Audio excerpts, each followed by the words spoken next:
This is another topic when we can begin with our staple comment of life is hard.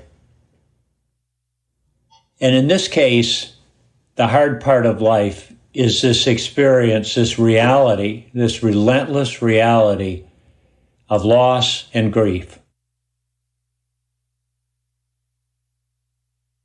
And of course, we all have a tendency to make these experiences harder. One of the ways that we make loss and grief harder is that we get consumed in it. We get overwhelmed by it. Or we can go to the other end of the spectrum and be in denial, numb ourselves out to it by keeping busy, perhaps using substances, just trying to ignore it.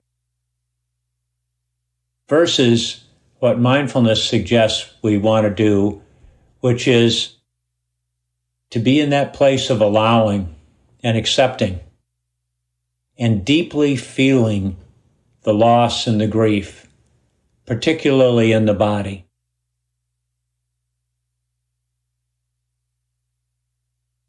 Considering the fourth of our four conditions, which is social and cultural norms, I suspect that most of us have grown up with the experience of more or less being in denial about death and loss.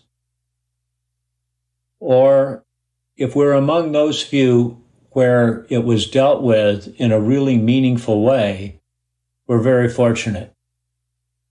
But the overall culture, with its emphasis on youth, with its emphasis on delaying growing old, with putting senior citizens away and locking them up out of sight, is a very challenging experience for dealing with loss and grief. What we're pretty much doing when we deny the reality of loss, death, and the accompanying grief is that we're denying the 3 Ps. We're trying to make life permanent. We're trying to make it permanent or personal. Let's try again. We're trying to make it permanent. We're trying to make it perfect. And we're taking it personally. I want to share with you a story of someone's experience with loss and grief that I've heard about. This person, a few years ago, experienced the death of his wife of more than 40 years. They navigated life together. They dealt with all of the ups and downs of life. They dealt with having children, the loss of all 4 of their parents, all of the things that make life hard on a day-to-day basis. They worked together as partners with, and they felt a great sense of love for one another. And although she was sick for some time, and it was clear that she wasn't going to make it, the grief was still very powerful. And it's required several years of grieving, of attending to the grief, before a meaningful shift has occurred in that experience. And the loss and the grief are still evolving. But in this particular case, this man with full awareness embraced the grief that was present. There was no denial. There was no running away from it. There was no trying to speed it up. He got lots of help and support. He read a number of books about the grieving process. He attended seminars. He worked with a counselor. And the relentless message was, from all these sources, the importance of allowing the grief to unfold in its own way. That no two persons' experiences of grief are the same. And just because you've heard that one person had this experience doesn't mean that that's your experience. There is a degree of curiosity and learning, a willingness to learn about what this experience is like, what it means to be human and to be fully present. There was no sense of being a victim, of taking it personally. One of the really defining aspects of this man's wife was her enormous caring about the Christmas season, and in particular, a commitment to decorating the house. She was on the lookout throughout the year, over decades, for decorations for the house. And she had a place for every one of them. And in the last 2 or 3 years she was alive, they often took pictures of the house. So in the few months after she died, this man was able to refer to the pictures and know where every decoration was to go. And in that first Christmas, he went out of his way to decorate the house exactly as they always had. To be close to her, to feel that connection, to allow it to be fully present. But an interesting thing began to happen in year 2, in year 3, in year 4. In each subsequent year, he made a little adjustment. He brought some new decorations in. He moved them around as a way of symbolizing how his relationship to her was changing, how his relationship to the grief and loss was changing. So even if he didn't have this as an intentional process at the outset, it became an essential part of the experience of grieving, of allowing it to unfold. And so today he's established a new way of being with his late wife. She is still very present in his life, but not principally as a loss or with regret or sadness. She's just present.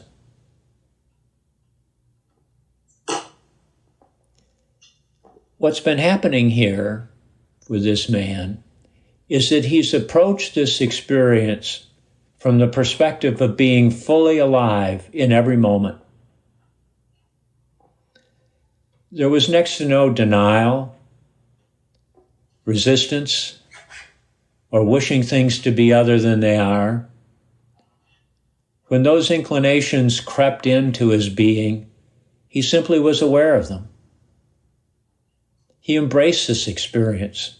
He was open about it. He was willing to talk to anybody about it. He was never offended or brought to his knees by somebody willing to talk about it. The loss and heartbreak,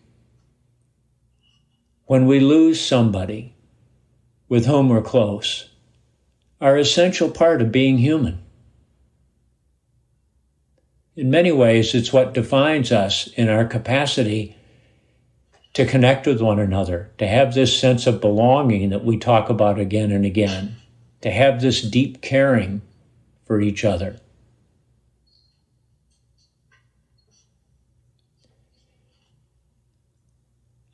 How this process with the Christmas decorations unfolded is a great example of what we've been talking about with regard to think again, rethinking, being open to possibility, holding assumptions lightly,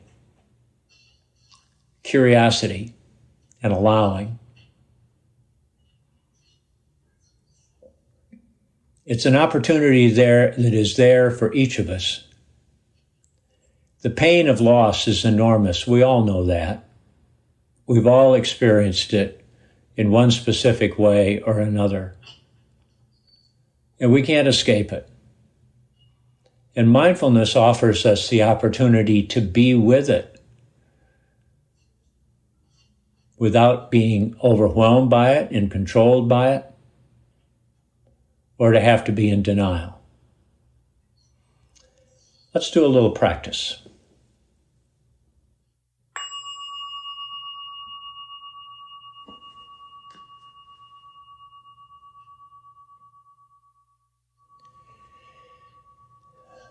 A great moment for a couple of deep breaths. Lots of cognitive processing, perhaps the arising of emotions. Take those deep breaths, allowing our lungs to fill all the way up to our shoulders. Holding that breath for a moment. And then that long, slow out breath, releasing extra energy and tension. And perhaps again.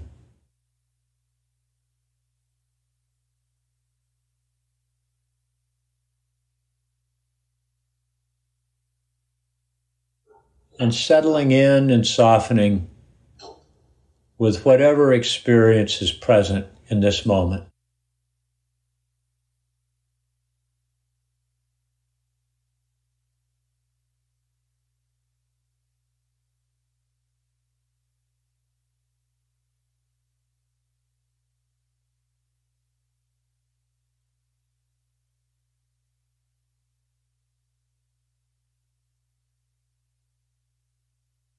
And turning to our breath, to our breathing,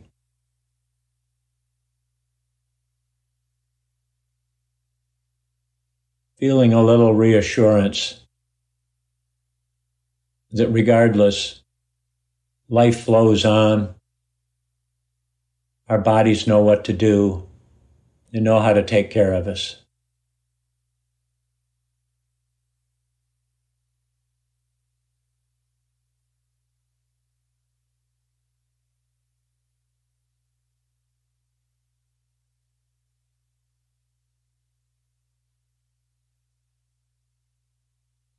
Just focusing on where the in-breath shows up in the body, how the out-breath shows up. Concentrating our attention there for a few more moments.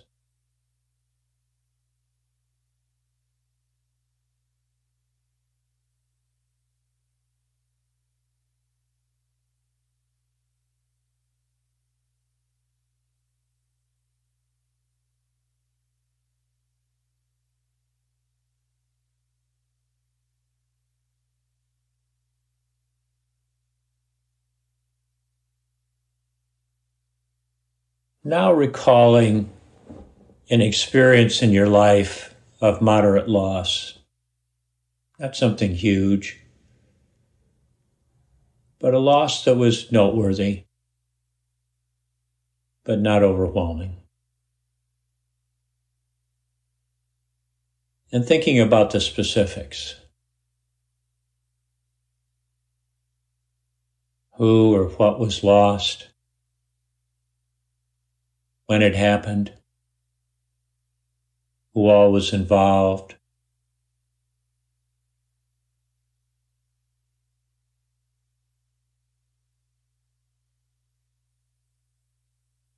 And as you recall the experience, noticing the thoughts that are arising.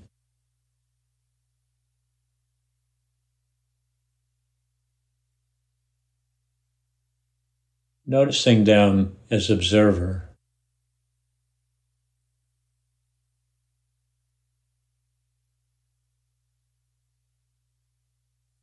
Noticing the emotions that are arising.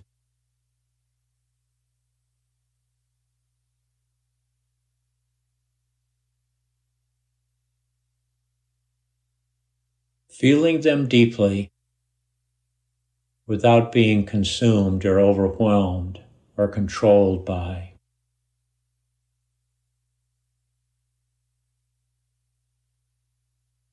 Keeping just enough space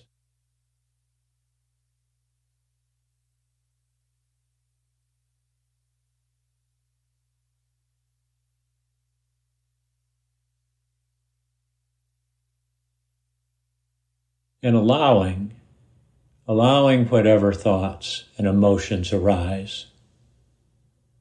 Whatever is arising is okay.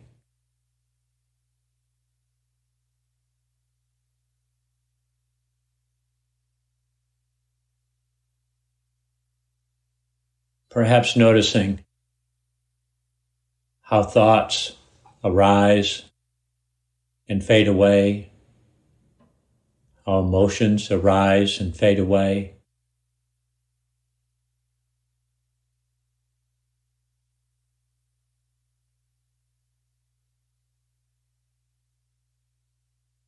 And noticing what bodily sensations are present.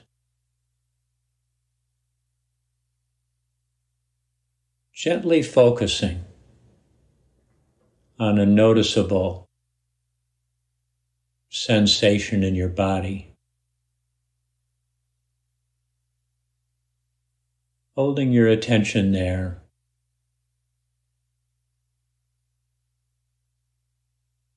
Being aware of what's happening to the sensation. Is it growing stronger? Is it fading? Is it moving? Simply being aware.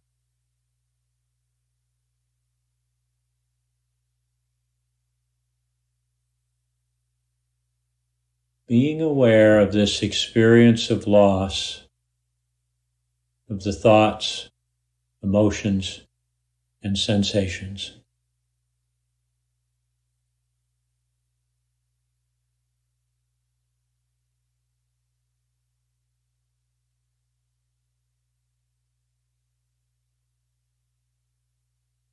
And now offering yourself some kindness for your willingness to be present to this experience. Some appreciation for this willingness.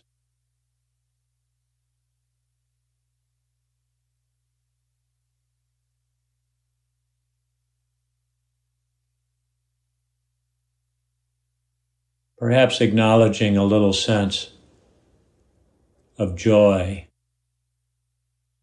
for your willingness to be present.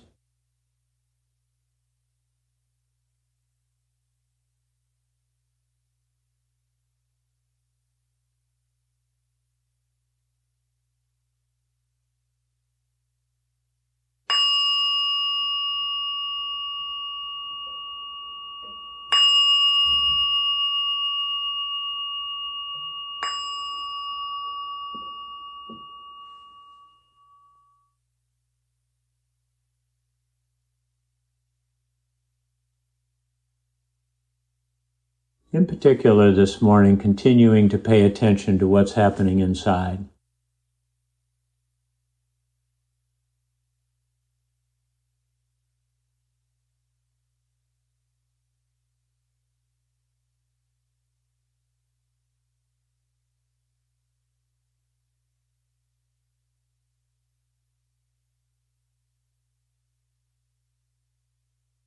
Here's the reflection question for this morning. Based on your own personal experience with loss and grief, and what you've been learning about mindfulness, what intentions might you form for navigating loss and grief as you go forward with your life? We all have experience with loss and grief. We're all gaining experience with mindfulness practices.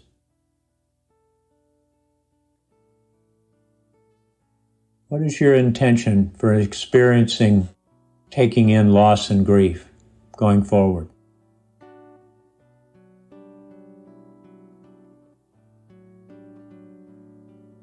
Here's the reflection question for this morning. Based on your own personal experience with loss and grief, and what you've been learning about mindfulness, what intentions might you form for navigating loss and grief as you go forward with your life? We all have experience with loss and grief. We're all gaining experience with mindfulness practices.